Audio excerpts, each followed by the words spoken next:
Hello students, आज हम पढ़ेंगे फॉसिल प्लांट कैलेमाइटिस।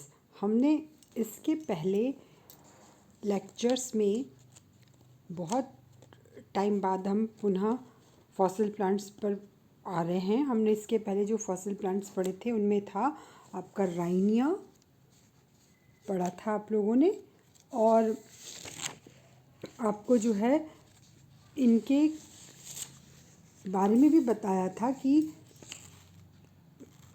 जो फॉसिल प्लांट्स हैं उनको हम कैसे आइडेंटिफाई करते हैं और उनका कैसे नामकरण होता है। जैसे कि लेपिडोफिलम, मतलब वह नाम लीफ के लिए लिया गया है।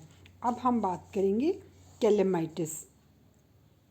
कैलेमाइटिस एक फॉसिल प्लांट है और ये कैलेमोप्सिडा क्लास कैलेमोप्सिडा का मेंबर है।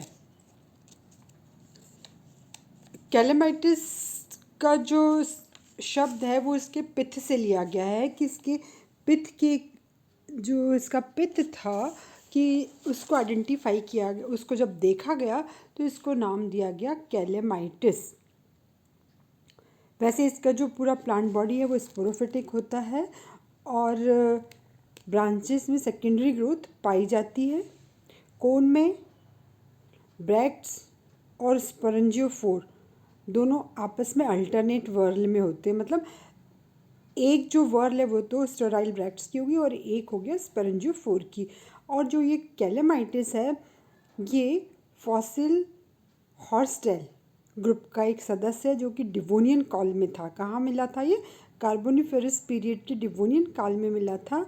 और ये फॉसिल हॉर्सटेल प्लांट हम इसको कह सकते हैं। ये बिल्कुल वृक्ष के समान था, ट्री हैबिट थी। कैसी थी ये? ट्री हैबिट थी। और अभी पाए जाने वाले इक्विसिटम जो कि श्रब हैं उनके समान ये दिखाई देता था। अब जो कैलेमाइटिस है, कैलेमाइटिस का मुख्य पादप काफ़ी ऊंचा था। इसमें अंडरग्राउंड राइजोम पाए जाते थे और तने पर नोड एवं इंटरनोड पाए जाते हैं। क्या पाए जाते हैं? नोड एवं इंटरनोड। और इसको जो है पेलियोबॉटनिस्ट ने कैलेमाइटिस पादप शरीर के विभिन्न भागों को इस तरफ फॉर्म जनरा कूट वंशों में अध्ययन करके बताया। इसकी जो जड़ है वो, अब ये जो प्लांट है, फॉसिल प्लांट होते हैं, ये क्या होता है, ऐसे एक साथ तो पूरा का पूरा प्लांट मिलता नहीं है कि कहीं ट्री लाइक हैबिट के हिसाब से प्लांट मिल जाए। ये प्लांट अलग अलग टाइम पर मिलते हैं, मतलब प्लांट के जो पार्ट हैं वो अलग अलग टाइम पर अलग अलग जगह से मिलते हैं और उनको फिर रिकन्स्ट्रक्ट करके बताया जाता है कि ये इन सबके फॉर्म जनरा हो सकते हैं। जैसे कि कैलेमाइटिस का जो जड़ है उसको नाम दिया गया एस्ट्रोमाइलॉन। क्या नाम दिया गया? एस्ट्रोमाइलॉन। और जो इसका तना है, तना था कैलेमाइटिना।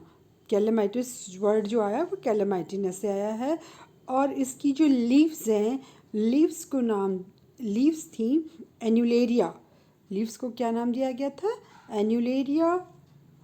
और इसका जो कोन है, कोन को नाम दिया है पेलियोस्टेकिस सिंगुलेरिया। पेलियोस्टेकिस और सिंगुलेरिया।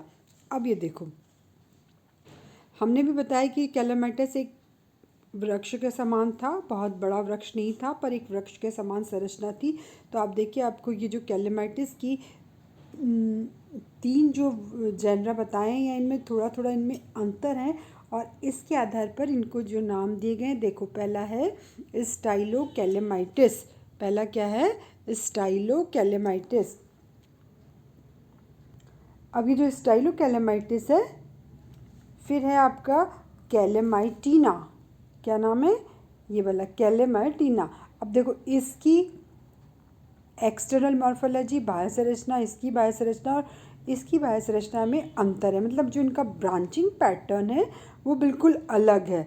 तो ब्रांचिंग पैटर्न अलग होने के कारण इनको अलग अलग नाम दिए। ए क्या है?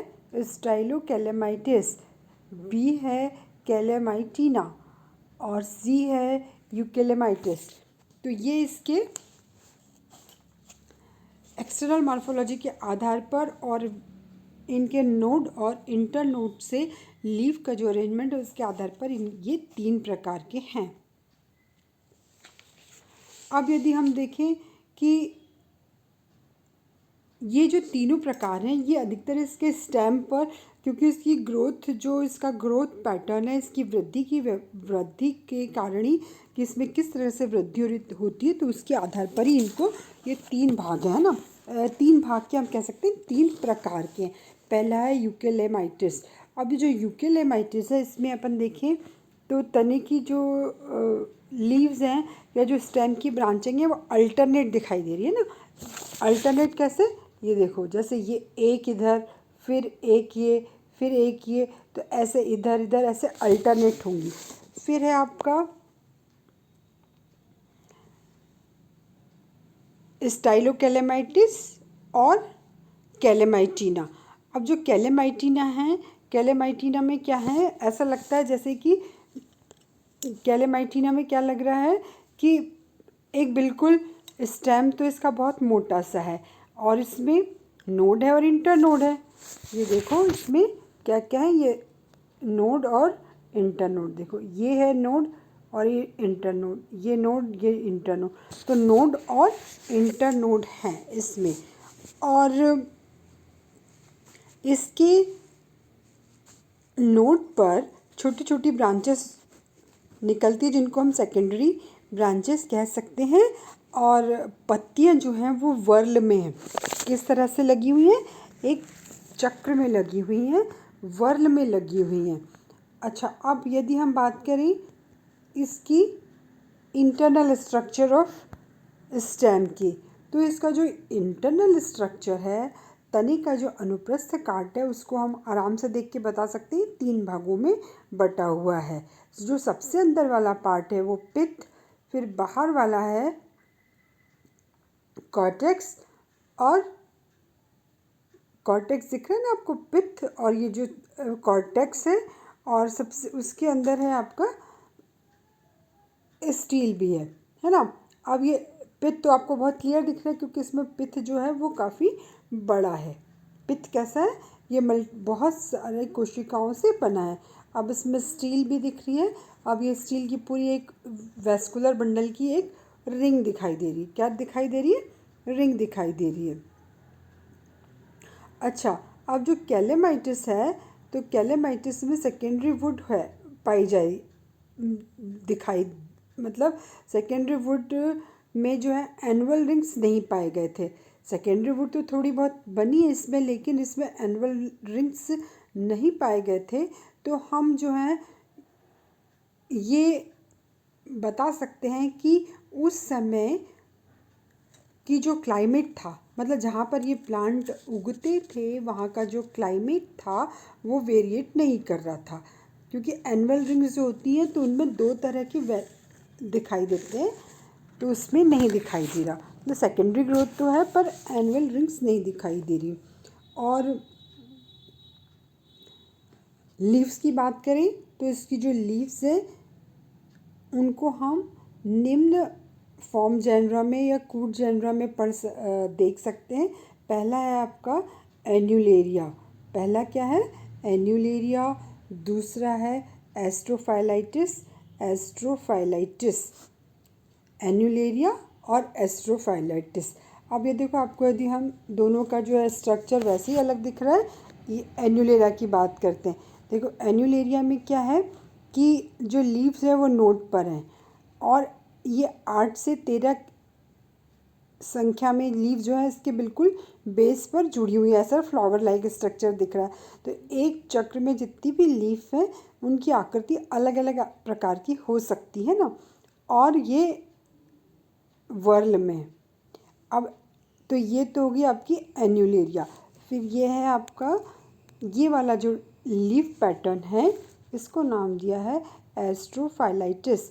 एस्ट्रोफाइलाइटिस में भी देखो जो लीव्स है वो कहाँ पर लग रही है, नोड पर, लेकिन जो लीफ है वो निडल शेप है, बिल्कुल पतली पतली निडल शेप है, और एक वर्ल में ही लगी हुई है, ये भी वर्ल में लगी है, ये भी वर्ल में, पर यहाँ पर जो लीफ का शेप है वो अलग है। लीफ यहाँ पर कैसी है, थोड़ी सी चौड़ी और ये बिल्कुल पतली पतली लीफ है। तो इन दोनों के लीफ के शेप में अंतर है। अब हम देखते हैं इसका रिप्रोडक्टिव पार्ट। हम क्या देखते हैं, इसके रिप्रोडक्टिव पार्ट को डिफरेंट इनके जो रिप्रोडक्टिव पार्ट है कौन के आधार पर इनको अलग अलग नाम दिए गए हैं। हम यहाँ पर जो नाम है उनको देखेंगे। ए है आपका पैलियोस्टेकिस, क्या है, पैलियोस्टेकिस, और जो बी है वो पैलियोस्टेकिस का एलएस है।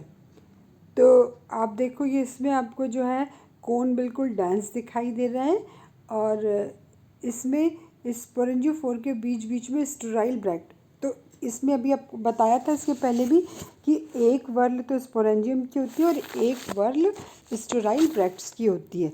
अब ये देखो ये वाला जो है आपका एलएस, ये क्या है, कैलेमाइटिस का एलएस। देखो तो ये स्पोरेंजियम दिख रहे हैं और ये स्पोरेंजियम ऐसे मुड़े हुए हैं। देखो ये ऐसे, ये ऐसे मुड़े हुए, ऐसे अंदर की तरफ लगे हुए हैं। ये देखो ये ऐसे स्पोरेंजियम ऐसे अंदर की तरफ लगे हुए हैं।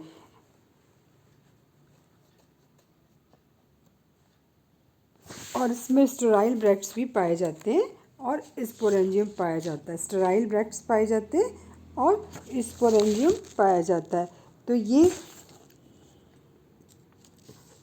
जो कैलेमाइटिस है, ये कैलेमाइटिस जो है एक फॉसिल प्लांट है और ये प्लांट इक्विसीटल ऑर्डर में आएगा और ये इक्विसीटम से रिसेम्बलेंस करता है, समानता प्रदर्शित करता है। तो हमने आज क्या पढ़ा, कैलेमाइटिस। क्या पढ़ा, कैलेमाइटिस।